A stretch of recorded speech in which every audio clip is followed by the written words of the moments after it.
Hello, my dear. Rhonda Constant, your favorite hometown medium, physical energy healer, oracle card advisor, paranormal investigator, voice for your loved ones. How are you today? I don't think I've done a reading for you before, so I like to explain real quick kind of how it works. I see, hear, feel, sense, know. They talk to me. They also show me pictures. I call it spiritual charades. I try to describe the picture the best I can. There is always a reason for whatever they show or say. So if it doesn't make any sense now, keep it in mind. You'll either remember it later, see it later, or somebody else will validate it for you later and go, I know what he's talking about. He's, hang on just a second. Um, I forgot where I was at. It's not an exact science. We communicate the best way we can. Sometimes you have to stretch it outside the box a little bit. He's not going to give me all the details. Details are none of my business. He should give me just enough so you should understand what he's referring to. He keeps talking about a fish, a fish, a fish, fish. Have you been just recently fishing? Um, anyway, I forgot the rest of what I'm supposed to say. I'm blonde on purpose. Get it out of a bottle. What my hairdresser does. Anyway, he keeps talking about a fish, but it's like he's holding up this fish, but he's holding up. You know how you talk about the fish story and people go, I caught one this long, when actually they're talking about this long, and they go like this, I caught one this long. It's this long. That's what he's that's the way he's showing it.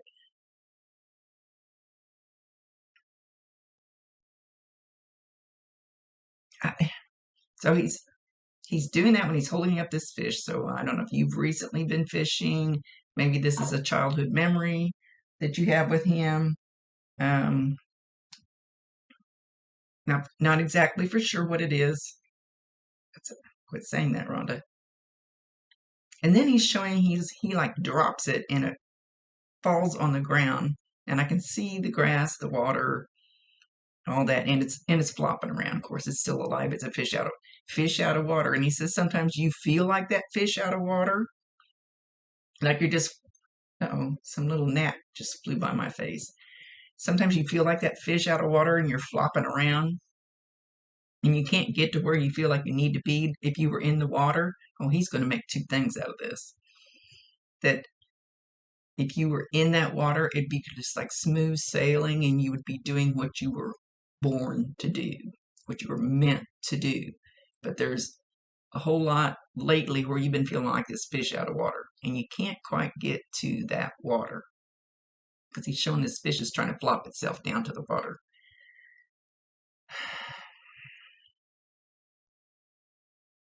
He says you can get there if you quit fighting it. Something you're fighting. Something you're fighting. You're fighting against the current. You're not going with the flow. You're trying to make it go the way you want it to go instead of the way they they know is the best way for you or the path that you need to take. He says trust the process. Oh, good grief, I've heard that so much lately. It's not working for me either. Trust the process.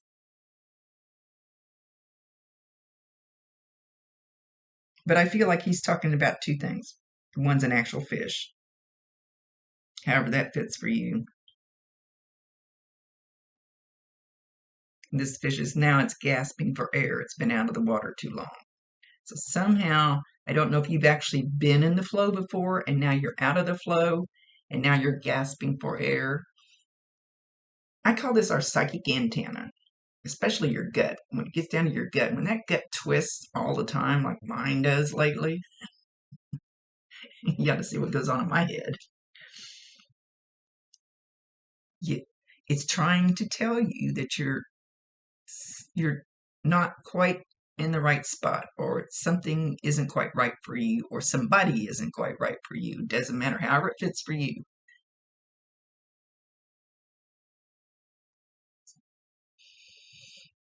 He says you have to breathe. He just made me want to take in a big deep breath. And I will say, and I used to have a note on my computer. Actually, I have a room that says just breathe. Um, Used to have it on my computer. It said breathe because we don't breathe deep enough. If you breathe, it's called meditation breathing. Really doesn't have to have a thing to do with meditation. If you breathe in through the nose very slowly and hold it a couple seconds and out through the mouth and do that at least 3 times, our little body is starving for oxygen and it will really calm you down. Calm down any knots you have in your stomach. Yeah, mine just come right back. They don't know how to stay away. I know the feeling. So,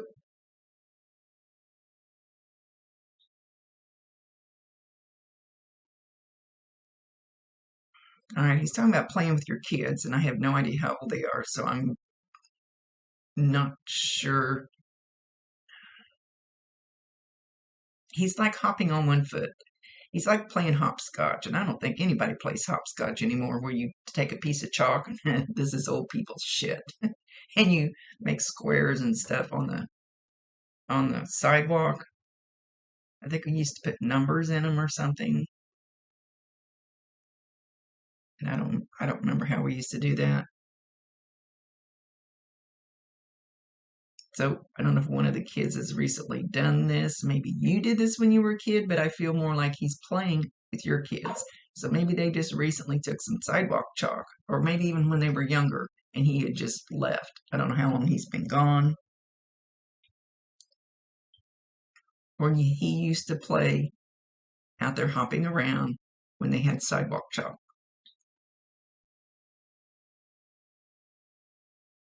And they would watch him and they would clap and laugh. So almost all little kids and animals, at least dogs and cats. I'm not sure about every single animal, but they can hear them, they can see them, no problem, because nobody's told them you can't see dead people. They are so open to it. So when they get to be about 9 or 10 years old, then they kind of start shutting it down and go, no, I don't. I can't be saying that anymore because society's going to tell me I'm crazy. They're going to poo-poo me. So when they're under that age, it's no problem, especially when they're really little.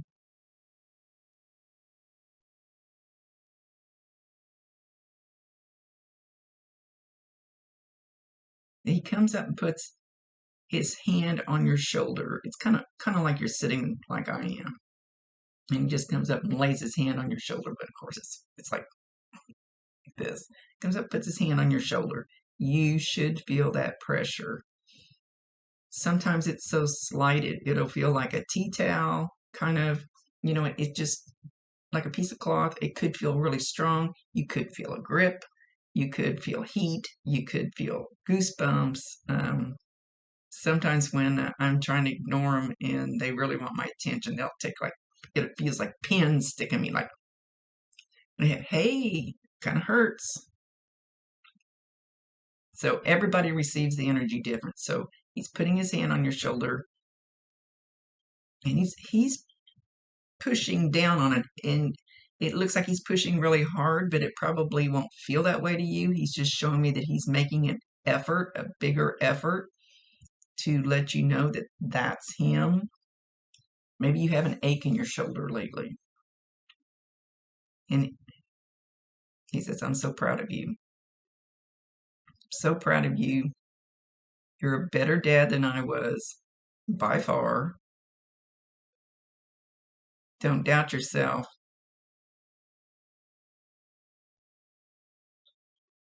You need to turn around and look. There's something you're missing. And I think we're going back to that fish out of water thing. It's like he's showing, he wants to take your head. Ow, that hurt. I got to go to the chiropractor tomorrow. My neck. Did it too hard on myself. He's trying to like jerk your head. There's something, like you've got blinders on. There's something that you're missing. You need to open your eyes a little more. Open your horizon. Just be open for something that's going to put you in that smooth sailing water where you're not a fish out of water. And even if you're not now, maybe you were, or maybe it's coming. I'm not sure. He's not saying for sure. I love you very much.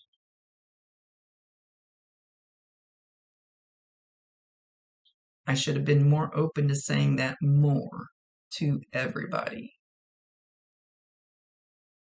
Don't pass up those opportunities.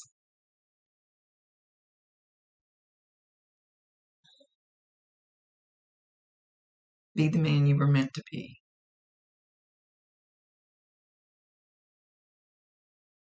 Because I wish I had done that.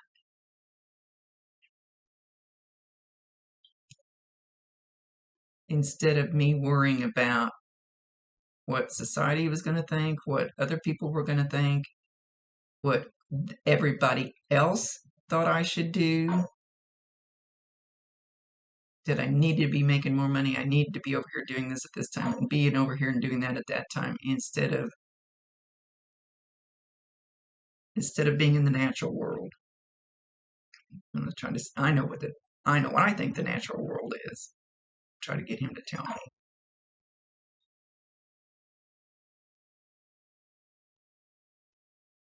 He says you need to get in that lawn chair, kick your feet back,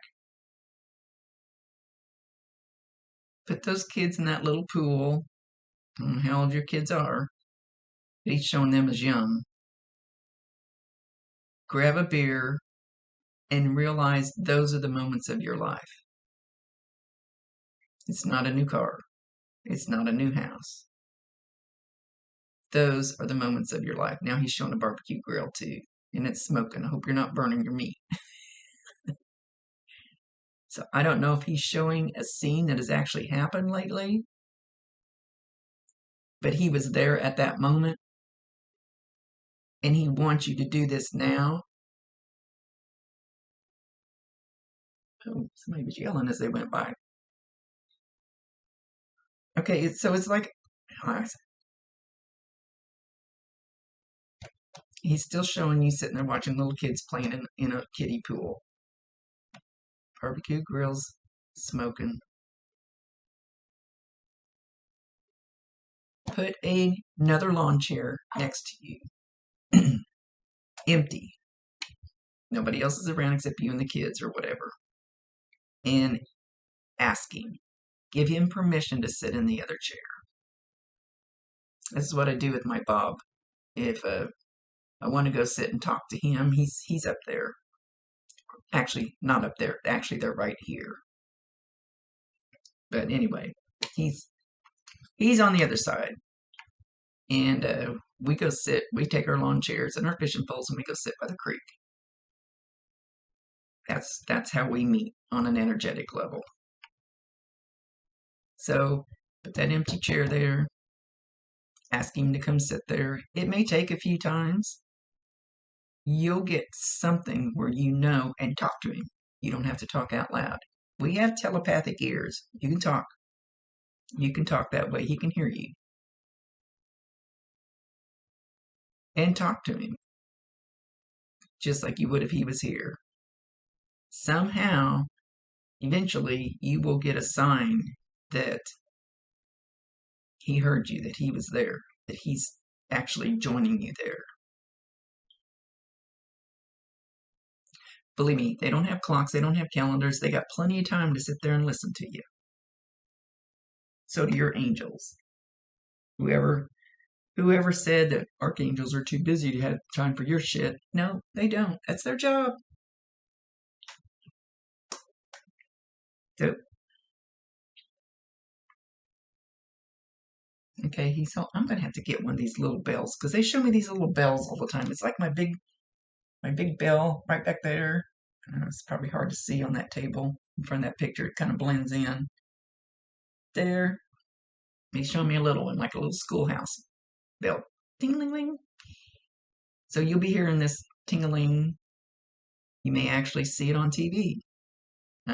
Always talking about the movie A Wonderful Life. When an angel gets its wings, you hear that little bell. But it's not just to do with that movie. So you'll be hearing this. You might be walking through the store and you might hear somebody pick up a bell. Or it could be, doesn't have to be the exact sound of that bell, but usually they try to show me fairly close what it's going to sound like. Oh, he's also rattling a drawer in the kitchen. Rattling. Probably it's either a silverware drawer or a junk drawer. So imagine what those, either one of those or both of those would sound like if something was being moved around in it. Silverware, that'd be a very distinctive sound. Usually doesn't happen when you're in the same room. You can't just open the silverware drawer and look at it and go, okay, I need to hear you. It won't happen that way. I don't know why. It's usually like when you walk out of the room or you're sitting in the other room. Or I hear shit in my kitchen all the time lately, and my old man goes, one of your friends is here. They're not supposed to be without my permission. So listen for those sounds too. The little bell, those sounds. Like I said, it's usually when you're in the other room, like you might be staring at the TV, and then all of a sudden you hear, what was that? Was it that kind of sound? He says, I don't want to bother you because you don't need me to bother you. You've been doing just fine without me.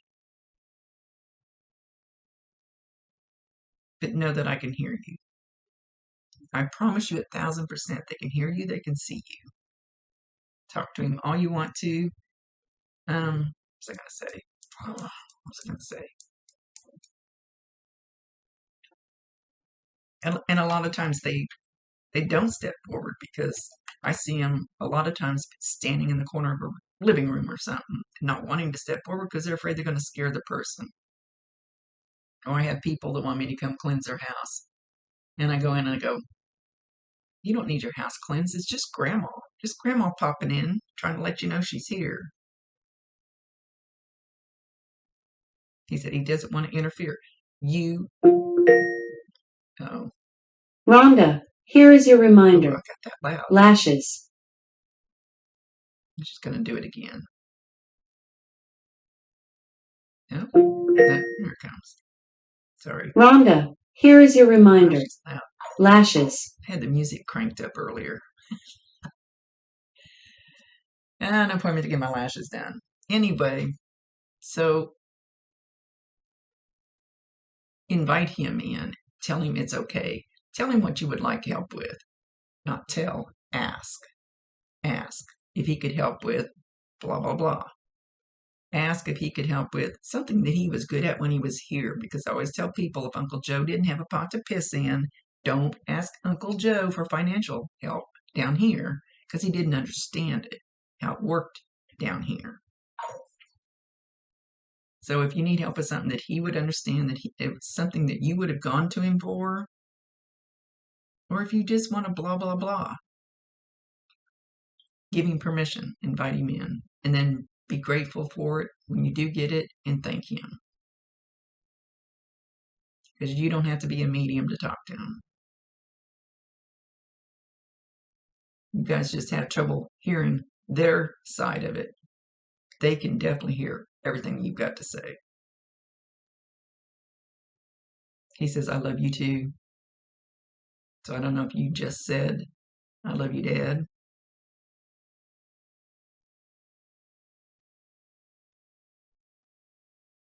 He says, be grateful each and every day that you have what you have. And hold that in your heart. Heart, heart, heart. It was that comedian that used to do that, and I'd probably be my age. I don't know if your dad would be my age or not. He used to always go, heart, heart, heart.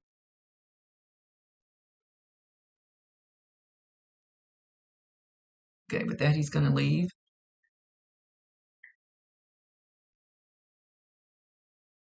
I don't know what he's doing. He's like walking down a gravel road and he's kind of scuffing his feet, but it's like kicking up a little cloud of dirt, dust. He's not running, he's walking. Don't know what the significance is of this. But as he's scooting his feet, this little cloud of dust comes up behind his heel each time he steps. So I don't know if you've just been on a dusty road. You're going to find a lot of dust. Oh, if he brings you a lot of dust, tell him knock it off. I don't want to clean any more than I have to. I just did a house trying to cleanse and purge my house.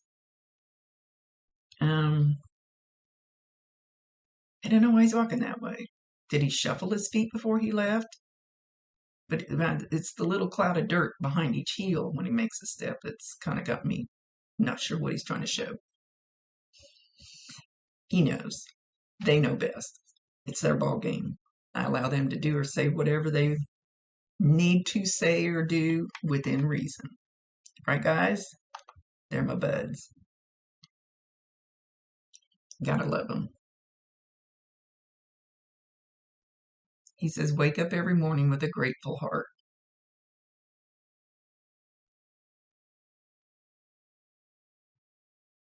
You are blessed. You may not feel like it. You are blessed.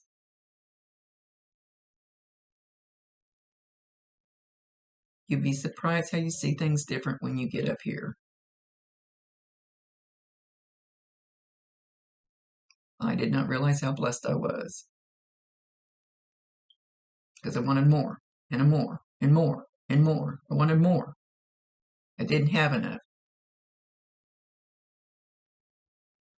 I was angry because I couldn't get as much as I wanted. And that was dumb. Now, in my perspective, that was dumb.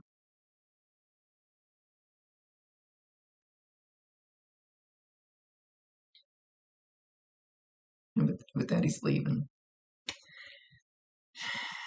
So, I hope that helped you in some way, because he's definitely wanting to help. Asking. I can't stress that enough. And when I talk to my Bob or whoever, and I ask him, hey, I need some help with blah, blah, blah. And if you don't know how to do it, send me somebody who can. And they will anyway. You really don't even have to ask that. Okay, much love to you. Thank you, my dear, for being patient. I'm always booked up a little bit. Rhonda Constant, your favorite hometown medium, physical energy healer, oracle card advisor, paranormal investigator, voice for your loved ones. Later.